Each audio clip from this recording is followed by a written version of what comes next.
Hello everyone, welcome to another video on my blindfolded attempt at chess. If you wish to skip to the analysis portion of the video, then I don't blame you, as the game itself will be a blank board if you haven't watched the other videos, and I'll be trying to explain my thought process as I play the game. However, this one does not appear to be the first game, which I'd hoped. Let's try a new opponent. Alright, there might be better luck this time round. d4 has been played. Knight f6. c4. Budapest is always fun. However, let's go c5, d5. Benko Gambit with b5. Give up the pawn. Then play a6. Oh, b6. Yeah, this is a sideline. Queen takes b6 is relatively okay. The line I sometimes go here is d6, which is a little bit passive potentially, but I am a little behind in development. G6, bishop g7, a4. This is a move to gain space on the queen side, but it gives me some squares. Trouble is, where do I put my knight on b8? But yeah, I'm going to go pawn a5. I'm giving white the b5 square, as indicated by the check. Bishop d7. Then sometimes they drop the bishop back, and it makes my bishop look stupid, which is perfectly understandable. All right, queen d3. Queen d3, bishop g7. Attempt to, get a good position ideally. All right, now castles. I think I can go knight a6 because my knight on f6 is guarding the bishop on d7, and my other pieces are fine. Knight d2 from f3, so they've got knights on d2 and c3.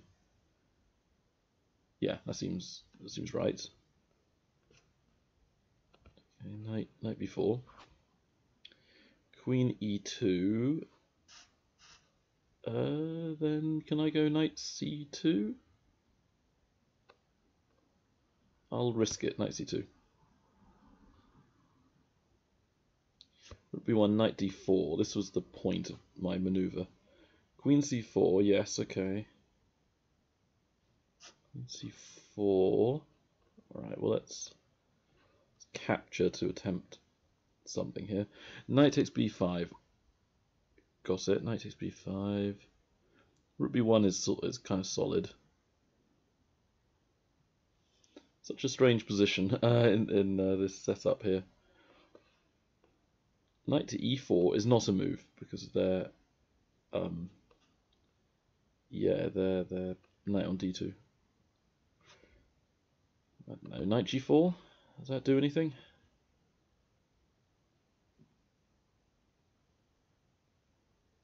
I'm essentially I've got less than a minute.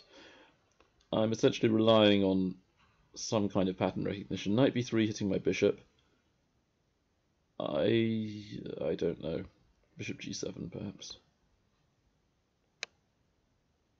Bishop d2 has been played. f5, attempting a kingside attack. I'm aware that they've got two pieces on. They've got two pieces on a5, but I have a rook and a queen on a5. Queen c2, yeah, the queen's being hit. Queen's being hit there. Oh dear, only a minute or so left. f4, let's try getting some sort of strange attack. f3, making things interesting. g4, oh dear. Alright, queen d8, 20 seconds left. This is not looking ideal for me.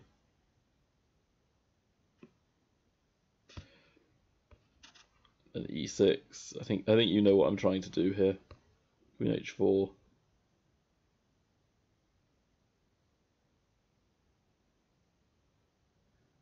It looks a little bit scary, but I don't. D takes e6. Queen takes.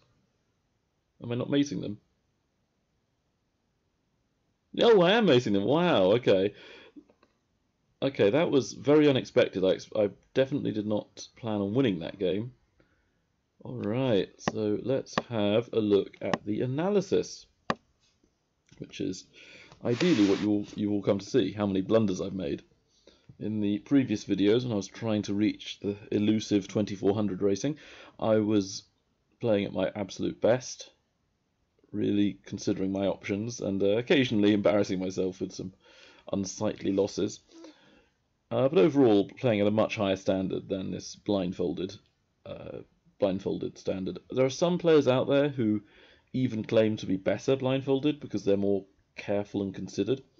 Most players are weaker, and usually the less strong that's not a good sentence. The weaker your powers of visualization, the weaker you are comparatively at blindfold. And I think generally I'm about 200 points, FIDE points, lower rated when I play blindfolded. So not dreadful, but not like amazing. There are definitely grandmasters out there who comparatively play much better than I do. And this game, actually, I thought I was much worse as black the later the game got, but I was completely wrong. Look at the bar. It's essentially saying, yeah, white maintains an advantage from the opening. That's the trouble with the Benko and the Benoni. They're not category A openings, or the best openings according to computers, like say Sicilians and the E4, E5 King's Pawn openings for black, which give white very little advantage. They're sort of the lower tier of openings, but they're not the lowest tier. You have openings like the I think it's the St. Petersburg Dutch or even the Budapest, which are just considered better for white and almost winning. So it's about move 15 I gain the advantage, and then go back to level for a couple of moves, about move 23, 24, and then it plummets, so I have the advantage again. And I wasn't really analysing my moves too deeply at the end because I only had a few seconds, and I saw the idea of the mate on the white king.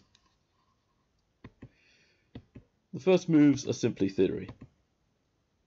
b5 is the Benko. White doesn't have to accept this gambit. I have seen players do knight c3 here. And if black takes the pawn, white can play e4, winning back the pawn. And if black goes b4, the knight can always reroute itself via b1, then d2.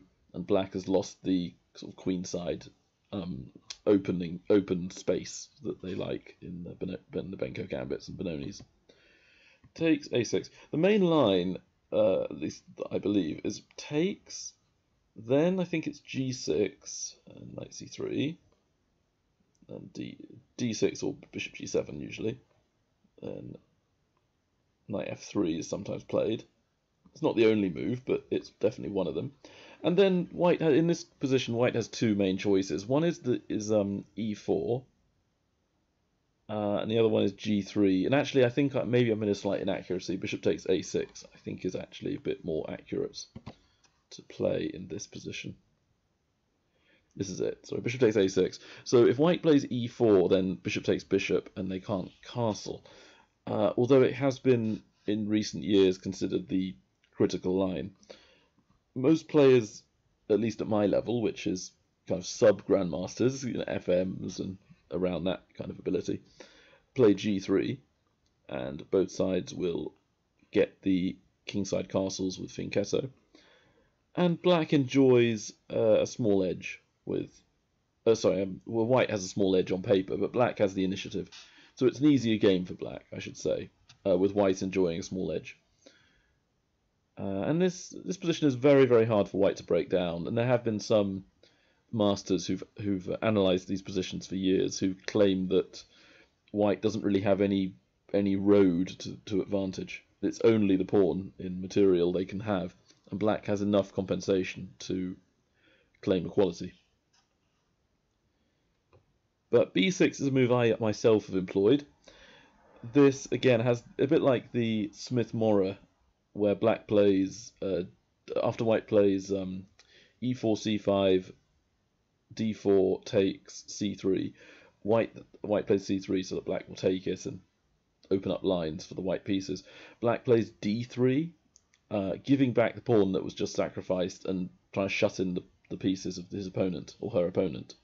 Same idea here. This b6 move gives me back the pawn, but my pieces are not as well positioned, coordinated.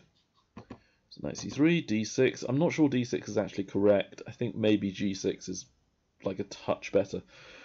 However, I don't know how relevant this is. So e4, g6. Then, yeah, a4 is a bit unusual in these positions because it gives black the b4 square. And I did briefly look at queen b4, which appears to be one of the most critical lines. I assumed white could essentially play things like bishop d3. But then I guess I get some initiative. I have bishop g7 coming up as well. And actually that could be a bit dangerous. So bishop g7. There's a line here where I can win. Well, I can win the pawn with knight takes e4 because they can't take with the knight. If they don't take me, I've won the pawn. So they take with the bishop, and then black trades the minor pieces and then ends up with queen takes e4. And my guess would be that in this position, black does enjoy a small edge. I don't know quite how good this is for black. I definitely would prefer black here. And also bishop g4 I think is a key move to try and trade off the opposite coloured bishops and damage the white pawn structure. Some players do like playing with both bishops on the board because the side with the initiative gets usually can win or get a big advantage. But the moment the queens come off, it has lots of drawing tendencies. So I just want to remove one of the bishops or both of them from the board, and then have a more winnable ending if black continues playing well. So now a5, yeah, I knew a5 was wrong, but I was thinking of knight to a6, then b4 with the knight. But I did miss bishop b5 check, or at least didn't consider it enough. Bishop b5 now gives the advantage to white, quite a significant one. It's +1. Bishop d7 is correct, unfortunately. then knight f3 is apparently best, and this move doesn't have a sort of direct idea of like a key threat.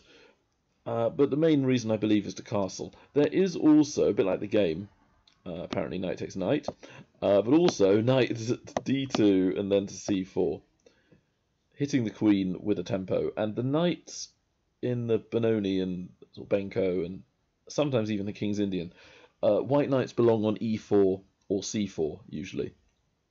So if you can get one of them there to control the centre with a very strong knight, that could cause me problems for a long time.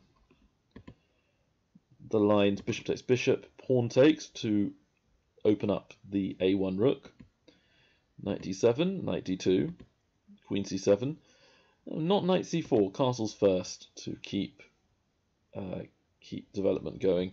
White, yeah, so to prevent knight c4, black goes knight b6, but then black has not castled the king fast enough. I think here that f4 might be a very critical line for black to deal with. After f4, I'm liking white's position. Apparently the move is b3, but if I turn the computer on, I'd be surprised if f4 wasn't in the top, like 3 or 4 moves. And apparently I'm surprised. I assume there's something tactical going on that makes f4 not a good move. Why? So plus 0.6 is like the 5th best move. And apparently f4 just isn't quick enough. But now the computer's sort of rearranging the analysis. It was saying it was better for black actually for a moment, but now it said about plus 0.6 or so. So it's probably like top 5 moves. It just didn't consider f4. And the reason I consider f4 is that it controls the rook. White is often going for an e5 break in these positions. If they can play e5, they've got the advantage. And this way, the knight on d2 can now come to f3 again, as it's been prevented from going to c4, and you don't block in the f-pawn. So now it's saying 0.8, so f4 is stronger than it first looks, just because it's in keeping with the thematic ideas of the opening and early middle game. Either way, this did not happen, which I'm thankful for, because it would have been a much longer game with 3 minutes on the clock. Queen d3, I think, was solid. Bishop g7, knight f3, castles, and I think knight a6. This is all all kind of thematic. I'm going for b4. White is, still should be thinking about playing e5. So bishop f4 would not be a bad move here. Bishop g5 as well to sort of pin the knight to the e7 pawn. Rook e1 also to support e5, not a bad plan. And even moves like bishop takes knight might be alright to sort of shut in black's position a bit. Prevent knight b4. Although I don't like giving up bishop for knight in these positions. Maybe b3 is also like just about tenable, but it looks a bit suspicious having your knight on c3, rook on a1 lined up with the bishop. And actually after b3 there is a minor tactic with knight takes e4, so that if white takes the knight, bishop takes a piece. I don't know, maybe knight takes knight, sacking the exchange, and then bishop to h6, hitting the bishop on a1 and the rook. So black would have to come over the bishop, and potentially... Oh, and trading and the bishop on d7 drops. Okay, so this line doesn't work for black.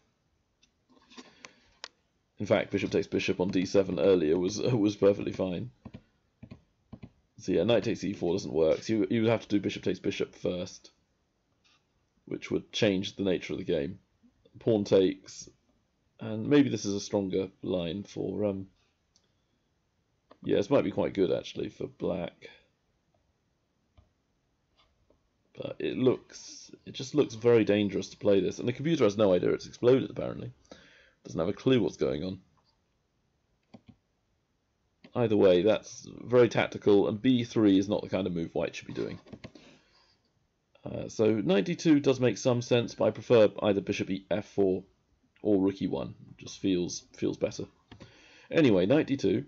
Knight b4 is a mistake. I guess because it forces the queen to a stronger place, and knight c7 might have been a better square, because it's more flexible that way. It can come to e6, take on b5, could even undermine d5 in various setups.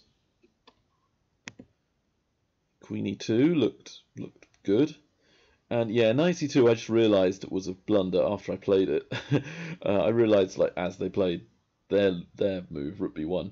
Knight c2 is a mistake because knight c4, hitting the knight on c2 and the queen.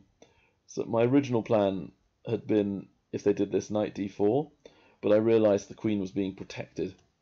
So after knight d4, knight takes queen, and I am not too happy with this because of knight takes here.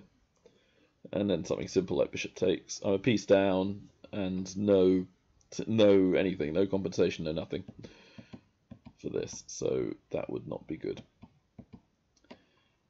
Bishop takes b5 was clearly a better move. Then when they take with the knight, potentially I can go knight to c2 here, but it still looks suspicious because knight c2, knight c4, knight d4. Oh, but knight takes knight, so it doesn't work. Maybe queen a6 or like rook b8 or something, or maybe even knight d7 is better here to try and have e5 under control. Either way, knight c2, terrible move, blunder. Rook b1 blunders straight back, so we both miss stuff. Then knight d4. Now I've got the advantage with that knight over here. So this is about the time I start to improve and get better in terms of overall evaluation. Then queen c4. I didn't realise that this was a mistake. I'm assuming there must be something here that I'm missing. Knight takes b5 is the most accurate line. A takes b5.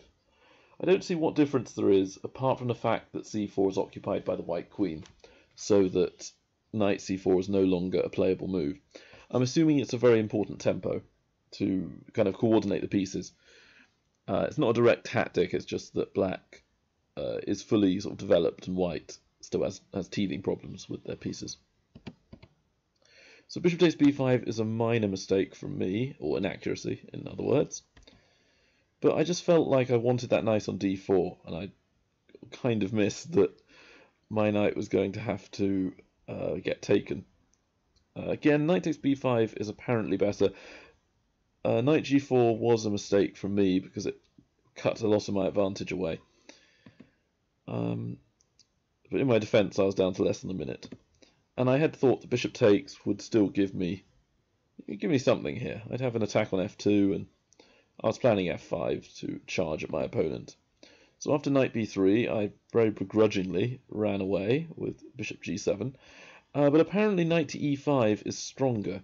I wasn't certain about this because of the move queen c2, and then my bishop is rather unfortunately just not able to get away. I'm assuming I can play something like rook c8, and then when knight takes bishop, pawn takes. I have a passed pawn, and I hit the queen, and I control the queen side very effectively. I'll see if the computer has stopped rolling over in agony and is ready to evaluate this position. It apparently is not ready to evaluate, so never mind. Bishop d2. I think it's a developing move. It connects the rooks.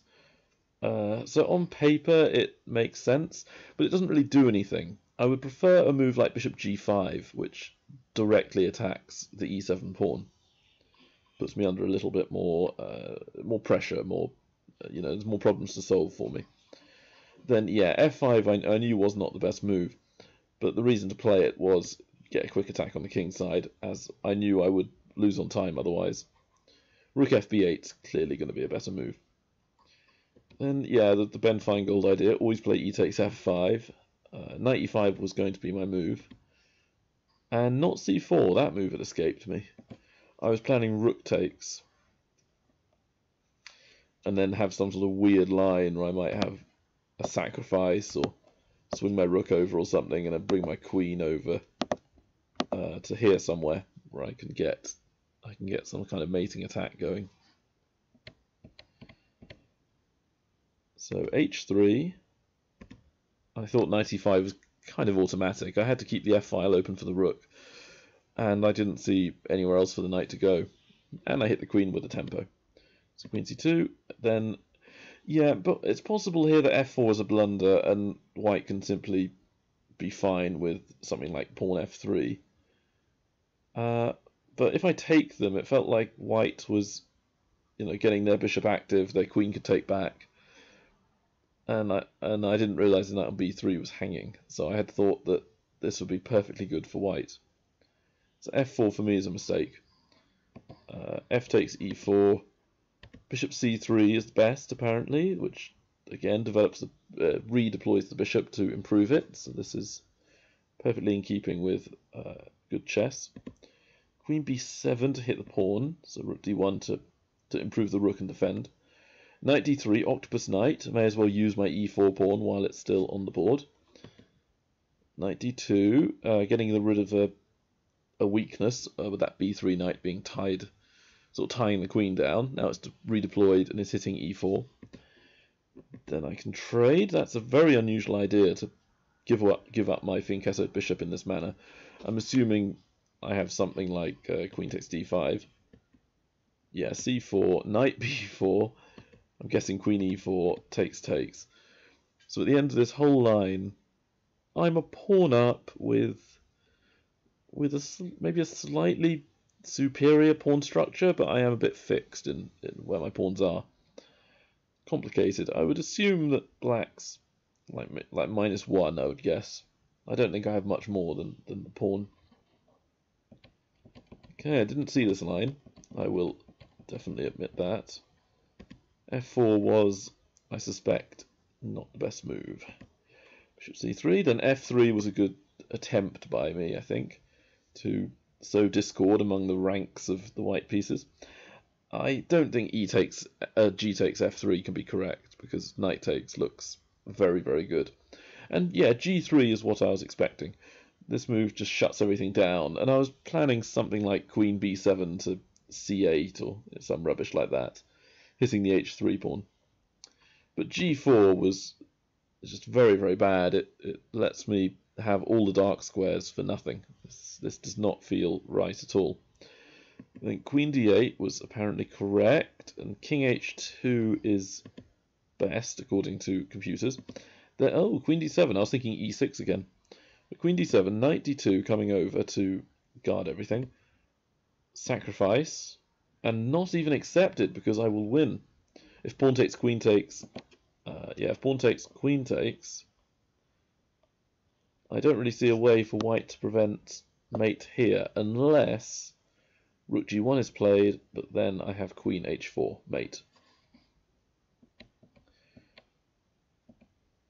The king will move, then takes. Again, unusual plan to trade off like the Finchettoed bishop that black possesses. But again, I'm assuming there's some kind of tactical nuance here, which is knight to e5, so that the knight can't get traded from the c3 bishop. Rook g1, alright, c4. I thought black should be focusing more on the kingside attack, but I suppose the computer can't see a way for black to win, so it's sort of trying to strangle the queenside as well. Yeah, queen a2, queen c8, so black is dominating on the queen side and the king side. It's kind of a Petrosian squeeze. And yeah, the last line is king h2, rook f4. Yeah, definitely better for black.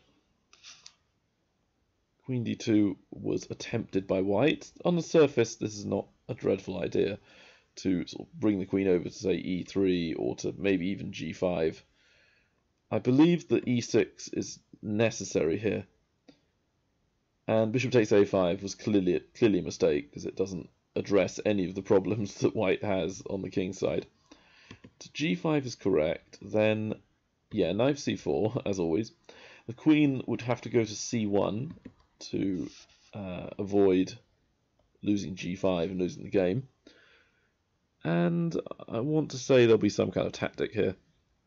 It's possible that there's something like bishop e5 and then bishop takes, pawn takes, and then like rook f4 to block g5 from the white queen, and then black brings their queen to g5. That's kind of a fantasy, but it's not totally out of the question. There may be something else I'm missing, like there might be like pawn takes on d5, and then queen d7 or something similar to it may also win. Either way, black appears to be the one dominating in this position. And after bishop takes a5, it's essentially game over because queen h4. And yeah, it's mate in 4 according to the computer analysis. So I'm assuming moves like queen h6 are technically correct if black wants to, if white wants to delay black as long as they possibly can. Because yeah, king h2, knight takes g4, the king is forced back. And there doesn't seem to be any other moves. So it's remarkable how helpless white becomes in just the space of a couple of turns. For going from level at move 23 to completely lost by move 26 with a forced mate. And yeah, g takes e6, and then nothing can stop mate in 1, I believe. Yeah, I don't think there's a single move that prevents mate in 1. Therefore, resignation. So, very, very happy with this game. Again, I don't think I played my best with a blindfolded match, but I will attempt. I think I have time for one more. Yeah, I have time for one more match. Again, if you wish, you can just skip ahead from here to go to the sort of post-game analysis I'll be doing. Do I want 8 minutes? No. Oh, I don't want to play a 1400 though. That's ridiculous. All right, I'll play an 8-minute game. I am white, e4. I've noticed that when I play blindfolded, I generally play a bit more theoretical because it puts me in my comfort zone a bit more. We are apparently going to have a French defense, which is right. French defense. Knight d2 is the line I know best, the French Tarrasch. D takes e4 is the line that I play as black, so this would be best for me to play the line that I'm most familiar with. And as though they've heard me, they are playing this. Knight e6. That's always a weird move. Knight f3 to guard the d4 pawn. Yeah, knight c6 is. I haven't really studied knight there. I should be analysing this a bit more. Bishop e7 is a move at least. And it would also be in keeping with my... Oh wow, it would be in keeping with my general plan of just trading everything. So knight takes f6, pawn takes f6 is essentially forced. Then I'm going to keep my bishop lined up with their queen. This could be me being a bit too hopeful. And bishop d3 is a kind of minor trap, which I do not believe for a second they're going to fall for. f5, thank you for letting me trade off pieces. Bishop takes e7, queen e7 would be the move, I would guess. Then do I want to castle? Do I want to castle is the question. I'll play c3 first. This is a move that you often play in the French to solidify the pawn on d4. Rook g8 is going to be played. Then, yeah, I'm going to go for broke here with well, not go for broke, but I'm going to castle into this initiative that Black has developed. But with the move, yeah, with this idea here, that looks very suspicious. Queen a4. They played b6. They're undefending their knight. That looks very dangerous to play this. I'm sure it's okay, but well, I'm not sure it's okay. That's why I've played queen a4. I just don't believe it. It looks way too tricky and difficult to play this position. Queen d7, okay. Then bishop b5, bishop b7, and then bang, knight e5, right?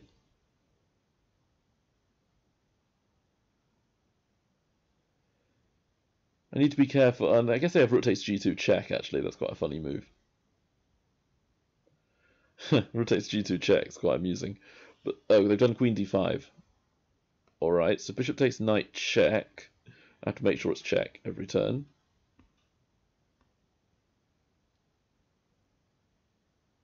Then queen takes c6, not knight takes, otherwise I get mated on g2, which would be embarrassing.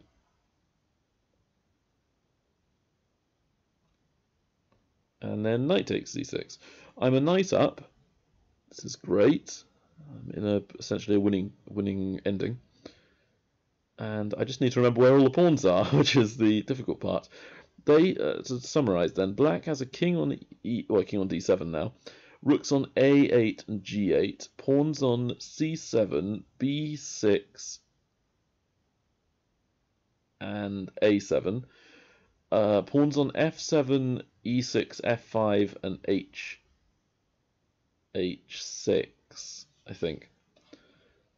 And I have pawns on a2, b2, c3, d4, f2, g2, h2, knight on e5, rooks on f1 and a1, I believe. Rook fe1. Lining up with their king, you know, what could be bad about that? Then I suspect rook g7, yeah, that makes sense. They're gonna try charging me with that move. Rook to that square. Alright, so f4. This counters any shove of f4 themselves.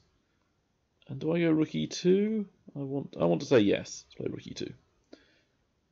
Good, sensible, you know, developing move. Allows rook a to e1 to be played without any preamble. h5, yeah, that's fine by me. I'm perfectly happy with that. Rook d1. h4, I suspect, is coming, because what else can they do? And my plan is to play d5, next move. That will open up their king a bit more. Oh, they played f6. Classic f6. Check.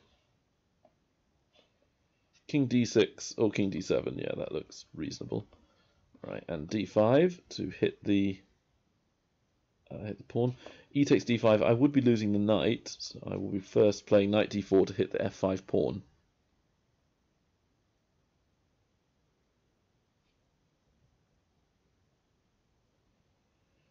What will they do? I don't believe there's a way to guard f5. They've got pawns on f5 and f6. Rooks on g7, g8. I've got rook on e file. There's no way their king can come across. So it's possible that all I've done is traded the pawns. But on the plus side, I'm opening up lines for my rook. So ideally, I want to reach an ending where I can simply trade everything and go into like a king and pawn ending where I'm completely winning. Alright, knight takes f5. Knight e7 is the threat, which I don't think can be met by my opponent. King c8 I think was a error.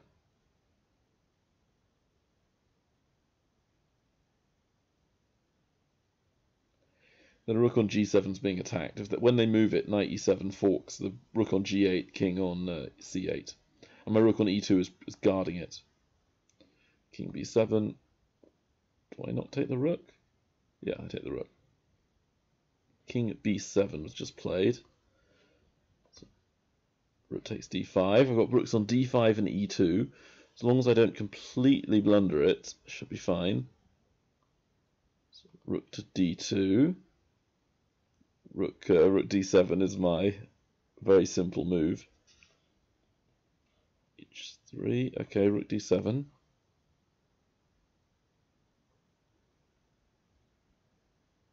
I mean, I'd be happy even like if I lost both my rooks for their one rook, I'd still be in a winning position. So this is not bad for me at all. And the big question for them is, where are they going to go? They're going to go to g4, g3. Now all my pawns are perfectly happy where they are.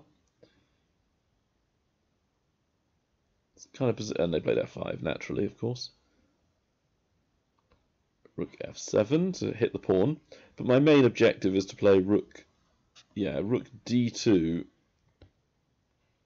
d7.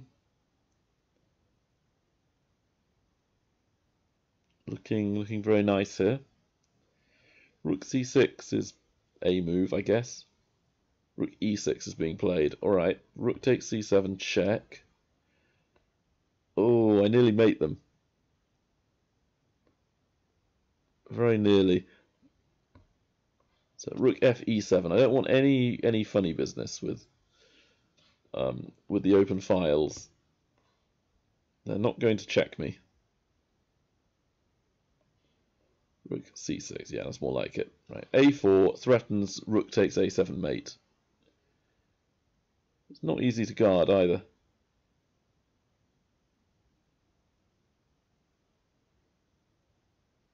They should resign relatively soon.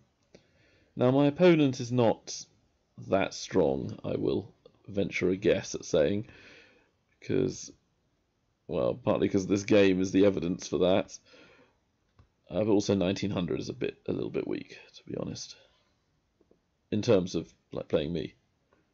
c5, all right, rook to c7, and then we trade the rooks by force. So good for me. I don't really understand why resignation has not yet occurred. I will have to check this up actually to see if they do get a notification that I'm playing blindfolded, because I don't really understand why none of my opponents so far have actually like resigned when I've been in a completely winning position.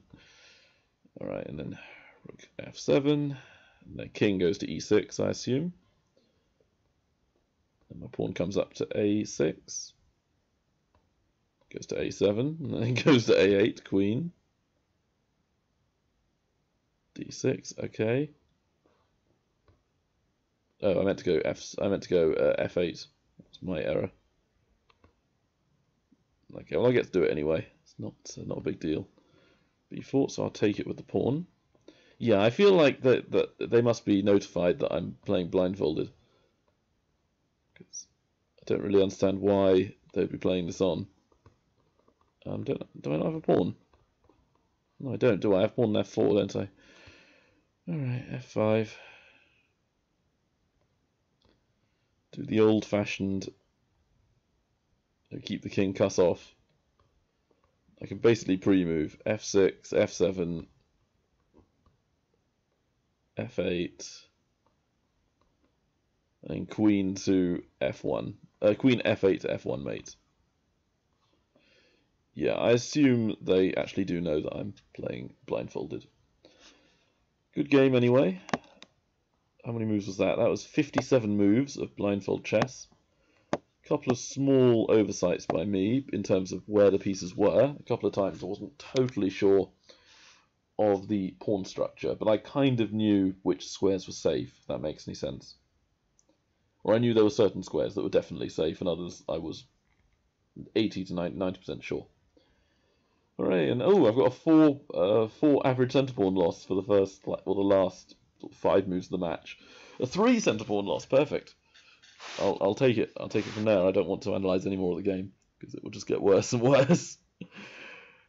And they only have an 8 centre pawn average because there weren't any better moves they could do with their king, and it was just down to kings. And I'm about to hit double digits, I assume. I thought I played the ending reasonably well, though. Very, very little in terms of mistakes. My guess is that there's an inaccuracy where I had like mate and 12, and I played a move which is mate in. Or I played a move with my mate in 12, and that might be like a mate in 4, or something like that there. Alright, 1 blunder, that's not bad at all for the middle game portion of the match, and the opening I thought was very reasonable. That is incredible, I want to say, for me anyway, not for a grandmaster, that I played a 13 average centre pawn loss. Although, to be fair, they didn't really give me any opportunity to blunder because I just won the piece really early in the match. So it wasn't like I beat a grandmaster. I have the same sort of results against like grandmasters and stuff, against relatively weaker players. If I get a big advantage early, your centre pawn loss can be remarkably low. Anyway, going through the game, e4, e6, d4, d5, 92, the Tarrasch, takes. Now, knight c6 is not something I've studied. I know that you can play it against, what is it? If black goes knight f6 in these lines, and then e5, knight f7, I think anyway. If white goes, say, bishop d3 or whatever, something like this, I think there are lines where you play knight c6, and after, say, knight to e2, you can then play an early f6. And we essentially transpose to various other lines of the French. But it is well, not quite transposed, but we get similar structures to other lines of the French. But the difference is that black has not wasted time with c5, queen b6. They can focus more kind of centrally with bishop d6, castles, and then the queen can sort of shuffle around. So that's a line that is playable for black. It's not my favourite, but it is a move. Anyway, d takes e4 takes. Now knight c6, I feel like that is a sideline. I'm not sure I'd go as far as calling it inaccurate though. Anyway, knight d7 is the main line. Now the computer's wrong there. You don't play c3. It's knight f3, either bishop e7 or knight g6. Knight gf6. They're both about the same. Bishop here, then knight takes, and knight takes is the more common move, but I have seen bishop takes before. Then bishop d3, castles, queen e2 is the critical line, and black cannot go b6 here because of some tactics. Generally black goes pawn c5, and white can take it, but my personal favourite is castles. And I think after taking, you can do knight takes. And black cannot take the knight due to bishop h7 check, which is a fun line to play. Where even then though it can get interesting because bishop h7 check, knight takes, rook takes, bishop takes, and black actually has 3 minor pieces for the queen. However, they're not well coordinated, so white does have the advantage here. Anyway, that's the main line stuff. But if queen e2 happens and black goes b6 with the plan of bishop b7, which can be done in almost any other variation where white has not played queen e2, so if white had castled last turn or played c3 or some other move, it would be fine. But here, bishop takes knight, bishop takes back, queen e4, and it's a double attack with the h7 mate and the rook both being threatened. So black has to either resign or give away the rook or get mated. Anyway, knight c6 was the move. Knight f3, knight f6. I did think about playing knight takes knight check here, because I have seen positions before where black goes horribly wrong after the move bishop d3. And there are two things black has to watch out for. One is knight check, knight takes knight, which will lose to bishop b5 check after the trade of knights. Discovered attack on the queen. So that doesn't work. Bishop to b4 check loses after pawn c3 for obvious reasons, which I'll be explaining in a moment. And if black plays a move like bishop d7 that does not address the threat, bishop g5, and the black queen is trapped. That's why I believe the best move might even be queen d8. Or h6 actually. Yeah, h6 is better than queen d8. Either way, black's just a bit worse. It's not a position you really want as black if you had a choice. At least for me, anyway. Anyway, bishop g5, h6. That is an unusual move. My guess would be bishop e7 is correct here. And then I was thinking about trading twice on f6 just to eliminate or greatly lessen my chance of mixing up where all the pieces are. Knight takes, pawn takes. Bishop h4 is apparently the best move. I was thinking also bishop f4, which looked interesting. But bishop d6, and I think I'm losing any advantage I have. I don't want to just mindlessly trade if there's something that will give me an advantage. Bishop e7 looked perfectly fine. Bishop d3, f5. And here, black has taken the time to play, a couple of moves to trade off pieces. So I wasn't overly worried about trading bishops in this line. I thought that bishop g3, and I was playing a bit passively, but it might be the case that bishop g3 is technically a touch better than playing bishop takes, because I allow the black queen to develop with a tempo. Then c3. Obviously, if I play bishop b5, pinning the knight straight away, queen b4 check forks my bishop. Castles might have been the strongest move, but I did want to see how black was going to develop and play from here. And the move c3 allows black the luxury of choice, and with lots of options, black can easily screw up somewhere. And after rook g8, castles. Again, it's not a very forcing line for me to castle, but it's a simple developing move. And my plan of kind of allowing black enough rope to hang themselves, essentially, worked, because, yeah, clearly queen d6, bishop d7, something like that would be the best options for black. b6, terrible move. Black's already underdeveloped. This pawn move does not help. And d5 was a move I'd looked at briefly, so that's why queen a4 was one of my only mistakes of the game. Queen a4 was only 0.6, I guess because bishop d7 at the end. I did look at d5, but I wasn't certain I had enough after knight d8. My guess would be that black is so badly coordinated that this is clearly better. Assuming after something like knight d4, I have a very good advantage. That was what I missed.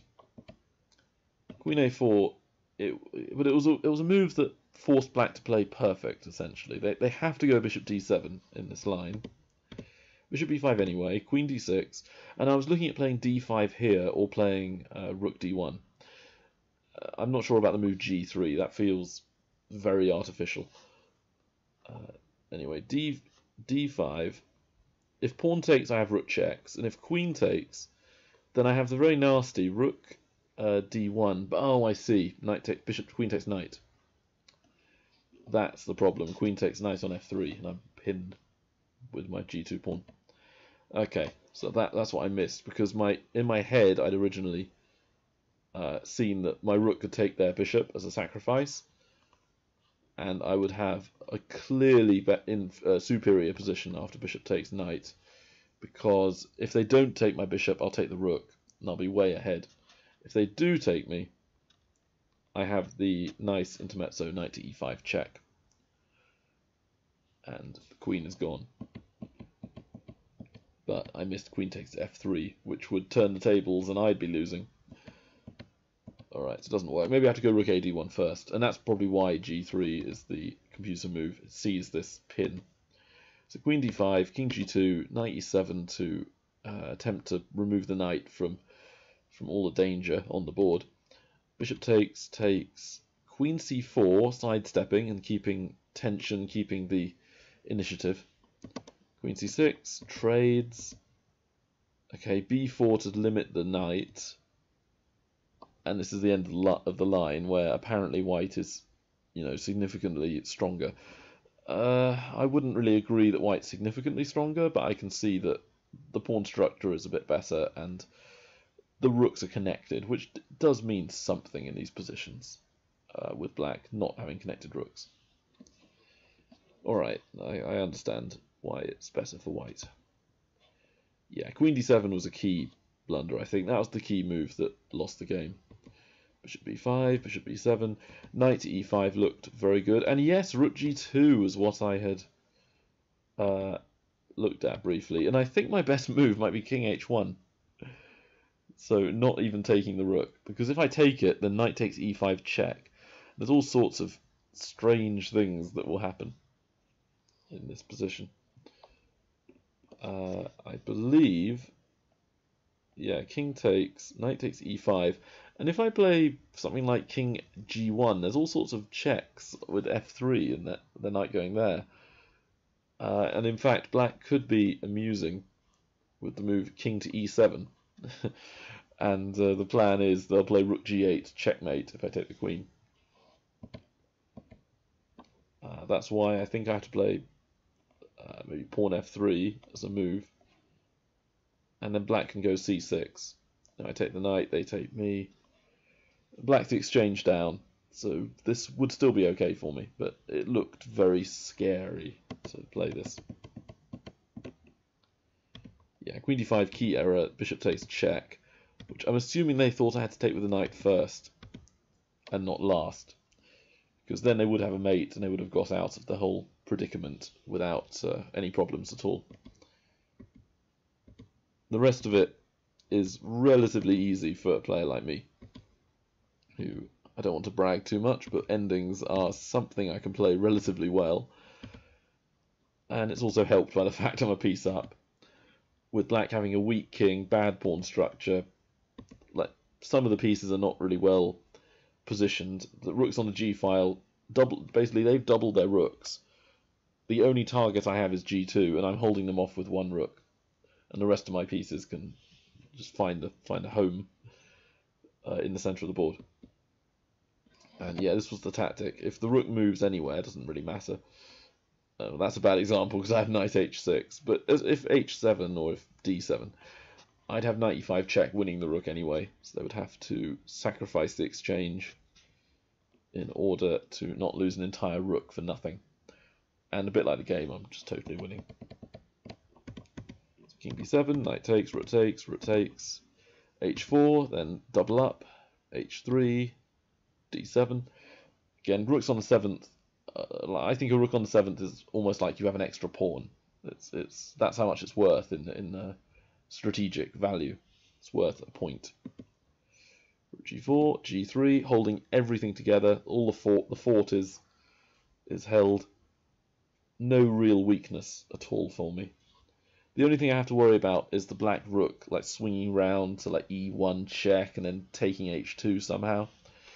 But that's easily countered with me doubling on the files, on the ranks, 7th rank, and then deliberately checking to win the pawn, and then just to kick the rook off the open files like this, prevent the black rook coming in. And I'd seen that I had some sort of mating attack, so a4 was a nice move. I think the only thing they have is b5. Otherwise, if king a5, I still make them on a7. And jettisoning, yes, that's a word, isn't it? Jettisoning the rook with like rook c7 or some rubbish is not going to help black very much. So yeah, b5 felt correct. Takes. And to be honest, I hadn't really calculated any of this. I just assumed that a5 was winning. It's possible that b4 is a bit more accurate for me, but to be honest, I don't really mind playing slightly inaccurately in these positions, because it leads to a very simple win. then come across to take the pawn, and I don't care about the rook anymore, because a queen is far more useful to me than a rook. And that was the only mouse slip of the game, which I'm grateful for. I didn't play queen f8, which I intended, but it didn't really matter at all. Queen e6, b4, and this is where computers can play unbelievably precisely with these sort of endings. But then when it gets right near the end, they often seem to miscount the mates. It's strange. It's because I guess there's so many squares my queen can go to that the computer has even the computer has trouble with the brute force aspect of its algorithm, where it's literally trying to find every single line for 8 moves, which will give you might have like 30 moves per, or 30 different options per move. So essentially you're doing, 30 to the power of 8 to see all the variations, essentially. And that would be, take a while to do that. Like even to look at 90 variations, 30 to the power 2 would be, an incredible amount. So, doing, what was that, 4, that's like to the power of 4 or something ridiculous. So it just gets insanely complicated to look at all the moves, and that's why it gives mate in so many moves. But then, after king takes b2, suddenly it's mate in 4 or mate in 5. So it now sees that I have an even faster mate, and I doubt I found it. I did not, because it keeps saying mate in 4 for one turn.